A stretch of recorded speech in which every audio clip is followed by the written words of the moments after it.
তাহলে এইটা হচ্ছে 2-11 খ নাম্বারটা।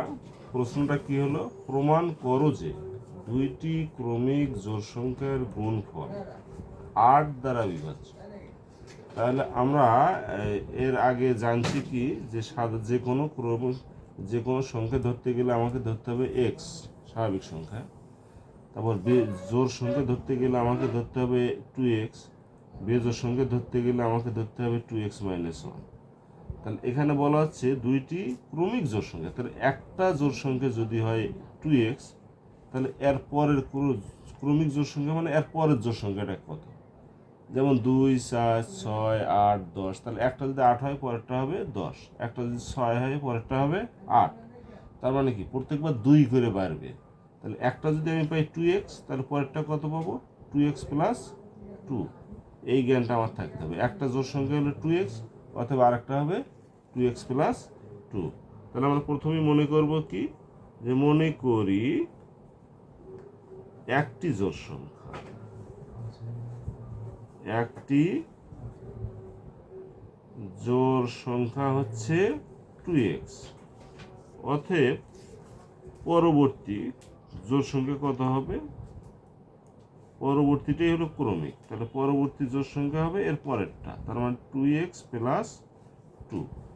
এখন বলতেছে ক্রমিক জোড় সংখ্যার গুণফল, তার মানে এই দুটো আমাকে গুণ করতে। ক্রমিক জোড় সংখ্যা একটা পাইলাম 2x আর একটা পাইলাম 2x + 2। তাহলে এই ক্রমিক জোড় সংখ্যার গুণফল বলতে কি হবে? 2x × 2x + 2। গুণফল হবে 2x × 2x + 2। তাহলে এদের যদি গুণ করে দেই, 2 × 2 = 4x² + 4x। এখান থেকে যদি আমি 4x কমন নেই, তাহলে হবে কত? x + 1।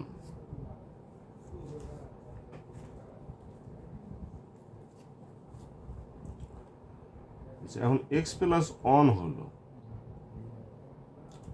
তাহলে এখানে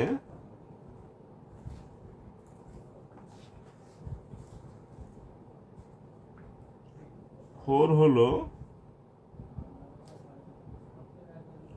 4 4 দ্বারা বিভাজ্য হবে।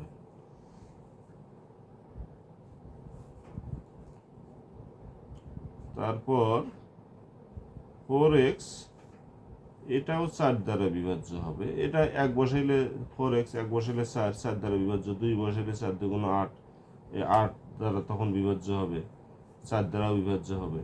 কিন্তু যখনই এটা 4x × x + 1 হইল, তাহলে এইটা কিন্তু আমার অবশ্যই 8 দ্বারা বিভাজ্য হবে। কেমনে হবে লক্ষ্য করে দেখো, যে 1 বসাইলে এখানে হচ্ছে 1, এখানেও যদি 1 বসাই তাহলে 1 আর 1 = 2, তাহলে এই 2 হলো 4 × 2 = 8, এটাও 4 × 4, তাহলে 8 হলো 8 দ্বারা বিভাজ্য।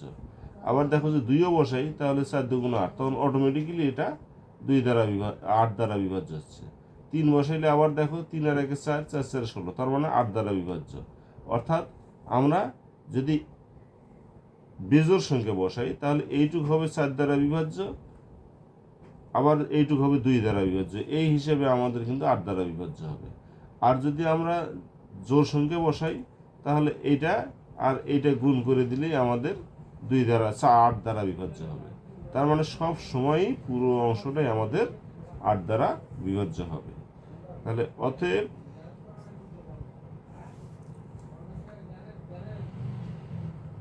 আমরা বলতে পারি দুইটি ক্রমিক জোড় সংখ্যার গুণফল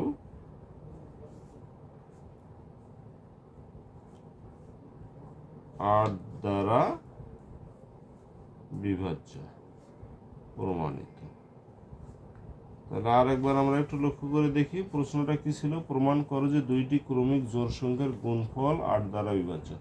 তাহলে আমরা জানি যে কোনো জোড় সংখ্যা ধরতে গেলে ধরতে হবে 2x। তাহলে ক্রমিক জোড় সংখ্যা ধরতে গেলে সেটা কি হবে? 2 যোগ করে দিতে হবে পরেরটা, তাহলে 2x + 2। এখন বলতেছে ক্রমিক জোড় সংখ্যার গুণফল, তো তার মানে এই দুটোর গুণফল অর্থাৎ 2x ইন্টু 2x প্লাস 2 গুণ করে দিলে আমরা কি পাচ্ছি, গুণ করে দিয়ে আমরা পাচ্ছি 4x ইন্টু এক্স প্লাস 1। তাহলে এখানে এই যে শুধু ফোরটা আমার 4 দ্বারা বিভাজ্য, আর এই এক্স সহ ধরলে 4xটা ধরলে এটা কখনো 4 দ্বারা বিভাজ্য, কখনো 8 দ্বারা বিভাজ্য, কখনো 8 দ্বারা বিভাজ্য। কখন এটা 8 দ্বারা বিভাজ্য হবে, এখানে যদি 1 ধরি তাহলে হবে 4 দ্বারা বিভাজ্য, এখানে যদি 2 ধরা হয় অর্থাৎ জোর ধরা হয় তখন হবে এটা 8 দ্বারা বিভাজ্য। তাহলে এটা 4 বা 8, আর এই অংশটা কি, এটা 1 বসাইলে 2 দ্বারা বিভাজ্য, 2 বসাইলে তারপরে এই 3 8 24 হবে, তখন দুটো মিলে 8 দ্বারা বিভাজ্য। তার মানে বোঝা যাচ্ছে যে এই সম্পূর্ণটা 1 বসাই, 2 বসাই, 3 বসাই, যে কোনো স্বাভাবিক সংখ্যা বসাই না কেন এই সম্পূর্ণটা বরাবরই আমাদের 8 দ্বারা বিভাজ্য হবে। অতএব আমাদের প্রমাণ হয়ে গেল দুইটি ক্রমিক জোড় সংখ্যার গুণফল